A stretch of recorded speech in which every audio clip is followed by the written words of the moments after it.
Welcome everyone, welcome to the AK diploma classes. तो आज चुके एक नए वीडियो के साथ जो कि है चैन सर्वे का ऑब्जेक्टिव क्वेश्चन का पार्ट 1। अगर आप लोग नहीं देखे हैं तो लिंक डिस्क्रिप्शन में दिया हुआ है, वहां से जाके आप देख सकते हैं।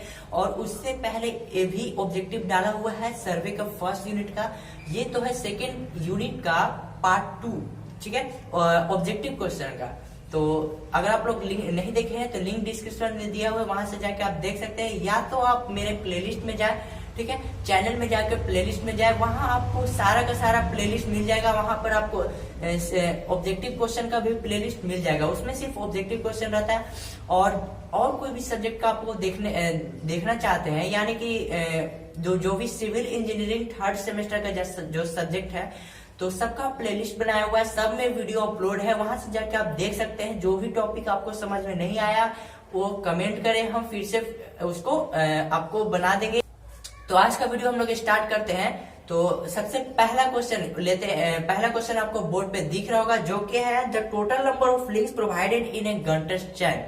ठीक है, कहने का मतलब कि गंटर्स चैन में टोटल नंबर ऑफ लिंक्स कितना होता है, गंटर्स चैन पे लिंक्स की संख्या कितना होता है। लिंक आप लोग अगर आप लोग सर्वे का सेकेंड यूनिट पढ़े होंगे या आप लोग के टीचर पढ़ाए होंगे तो उसमें बताए होंगे कि गंटर्स चैन तो सबसे पहले समझ लेते हैं कि गंटर्स चैन क्या है। तो ये चैन सर्वे का टाइप्स है, ठीक है। गंटर्स चैन होता है, इंजीनियर्स चैन होता है, रेवेन्यू चैन होता है, और बहुत सारे चैन होते हैं। सब में पढ़ना रहता है, उसमें बताया जाता है कि उसका लंबाई कितना होता है, उसमें लिंक कितना होता है, प्रत्येक लिंक की लंबाई कितना होता है, ठीक है।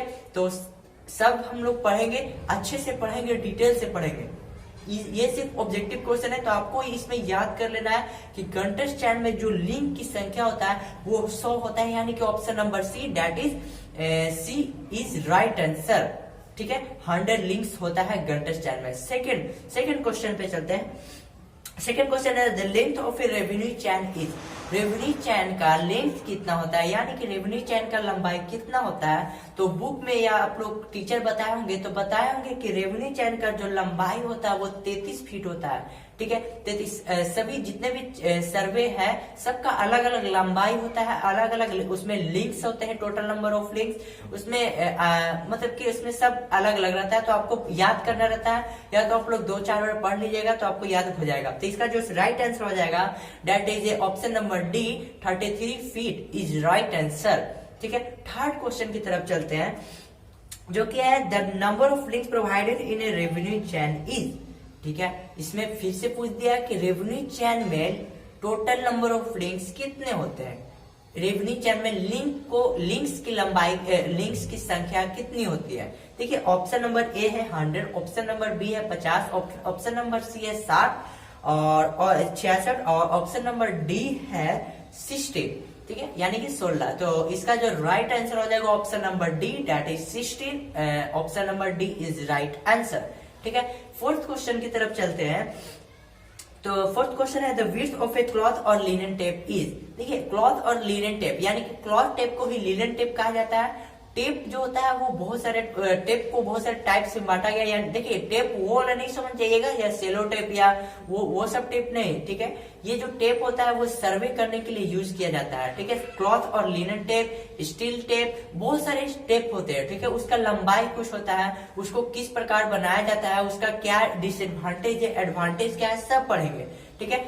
उसका भी लेक्चर जल्द ही अपलोड होने वाला है, ठीक है। तो आप अगर आप लोग चैनल पर नए हैं तो सब्सक्राइब कर लीजिए और अपने दोस्तों के साथ शेयर भी कीजिए, क्योंकि उन लोग को भी ऑब्जेक्टिव क्वेश्चन की जरूरत होता है, ठीक है। ऑब्जेक्टिव क्वेश्चन सबका इंपॉर्टेंट है, ठीक है। तो ऑब्जेक्टिव क्वेश्चन के लिए चैनल पे जाके आप देख सकते हैं। तो चौथा question is the width of A cloth और लिनन टेप। कहने का मतलब कि क्लॉथ या लिनन टेप के का चौड़ाई कितना होता है, चौड़ाई। तो जो चौड़ाई होता है वो देखिए, ऑप्शन सुन लीजिए। पहला है 5 मिलीमीटर, दूसरा है 6 से 8 मिलीमीटर, तीसरा है 8 से 12 मिलीमीटर, और चौथा है 12 से 15 मिलीमीटर। तो इसका जो राइट आंसर हो जाएगा that is option number D, 8 से 12 से 15 millimetre it is right answer, यानी कि option number D right answer है, ठीक है। फिफ्थ क्वेश्चन की तरफ चलते हैं। फिफ्थ क्वेश्चन है if the surveyor gives the signal with both hands above head ठीक है, and them bring them down the indication is. देखिए इस क्वेश्चन को आप लोग सोचेंगे अरे इतना लंबा क्वेश्चन, देखिए ये क्वेश्चन लंबा नहीं है, ये आप लोग को समझने का सिर्फ थोड़ा सा दिमाग होना चाहिए कि बोल क्या रहा है ये क्वेश्चन। अगर ये आप लोग समझ जाएंगे ना तो आप बता दीजिएगा कि ये क्या, ये इसका आंसर क्या होगा। ठीक है, देखिए अच्छा से पढ़िए।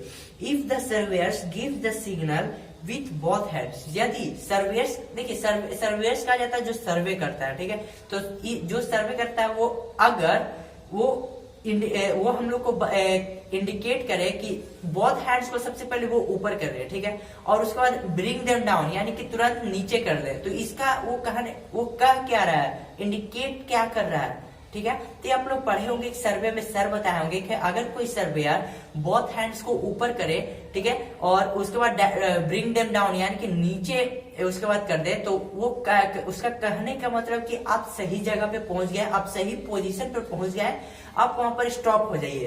तो इसका जो इंडिकेट, वो क्या इंडिकेट कर रहा है, यही क्वेश्चन है। देखिए पढ़िए अच्छे से। If the surveyor's gives the signal with both hands, अगर सर्वेयर्स बोथ हैंड्स को ऊपर करके सिग्नल देता है अबव हेड, हेड के ऊपर, ठीक है, हेड के ऊपर, and them bring them down the indication, ठीक है, और ऊपर करने के बाद नीचे हाथ कर ले, तो ये क्या इंडिकेट करता है, यही क्वेश्चन है। तो ये जो इंडिकेट करता है वो करेक्ट के लिए, यानी कि आप करेक्ट पोजीशन पे पहुंच गए हैं, आप स्टॉप हो जाइए, यही इसका है। तो इसका जो आंसर, सही आंसर हो जाएगा वो हो जाएगा करेक्ट, यानी कि option number A it is right answer, that is option number ए। ठीक है, नेक्स्ट क्वेश्चन की तरफ चलते हैं।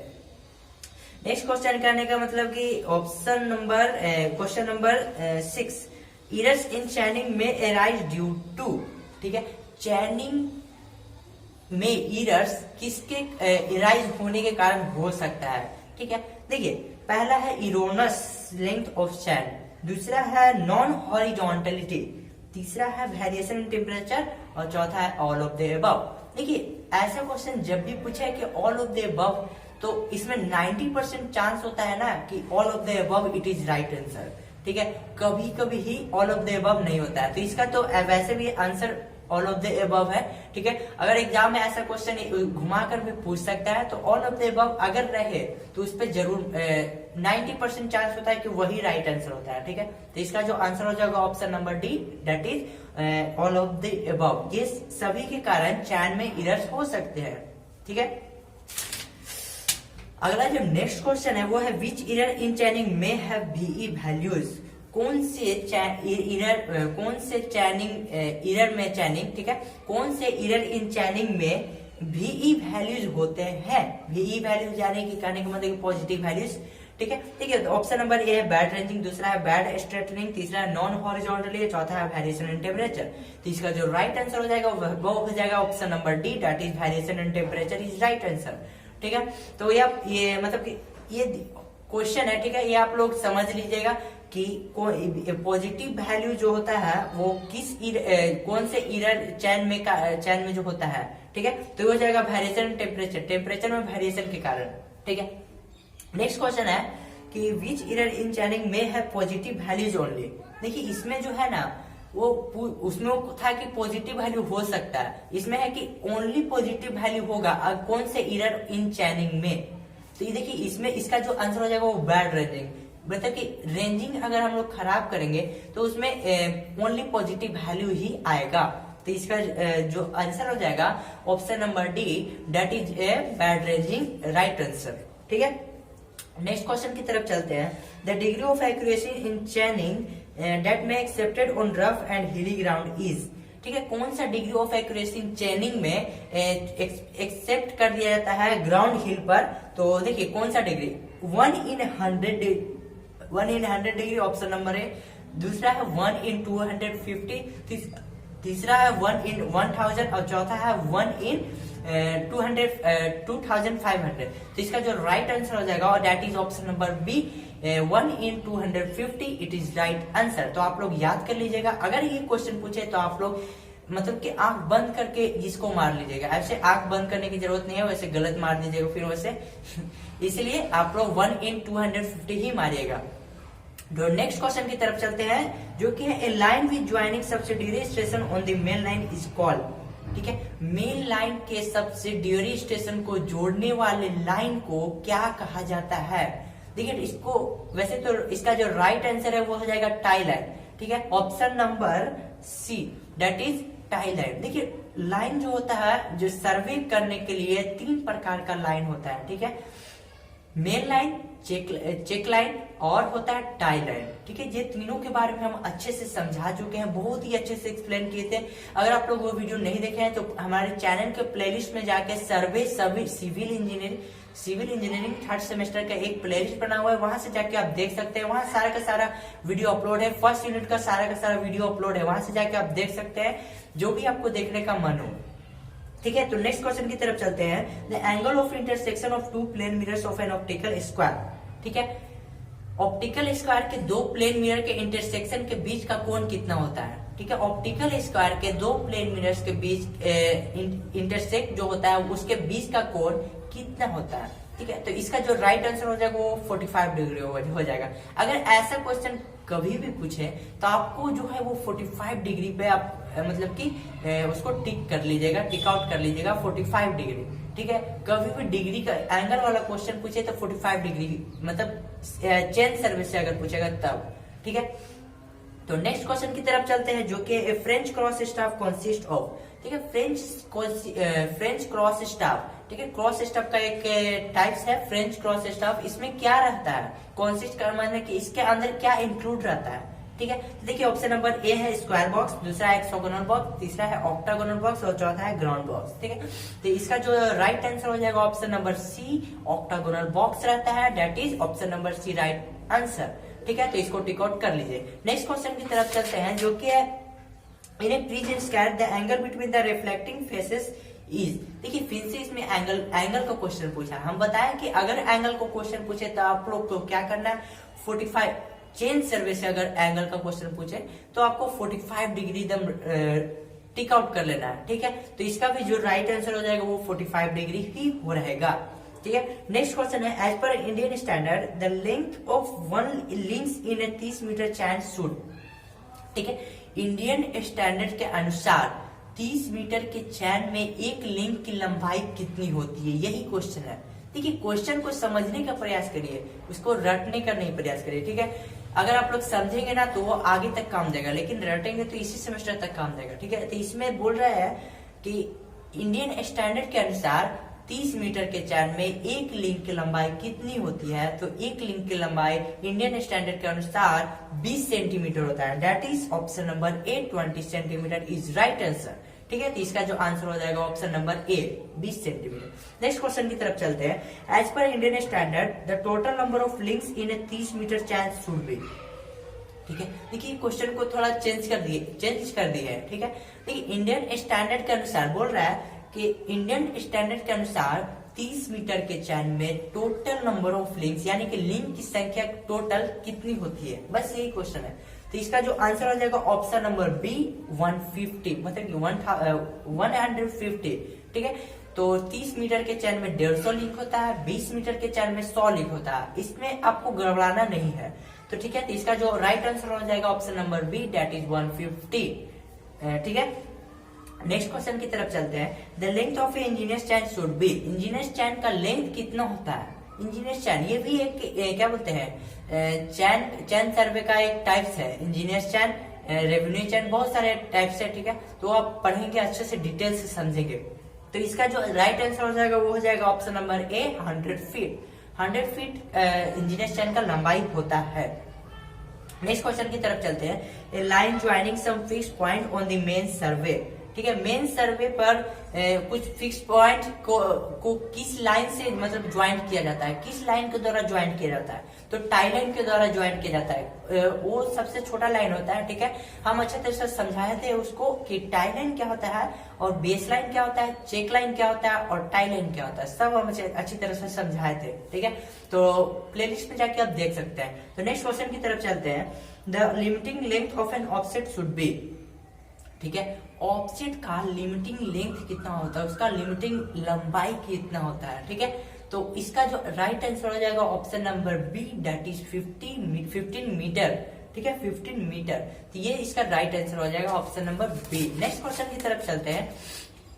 जो कि the principle of working of optical square is based upon, ठीक है। ऑप्टिकल स्क्वायर किस प्रिंसिपल पर आधारित है, किस सिद्धांत पर आधारित है ऑप्टिकल स्क्वायर, ठीक है। मतलब कि उसका वर्किंग करने का प्रोसेस किस सिद्धांत पर आधारित है।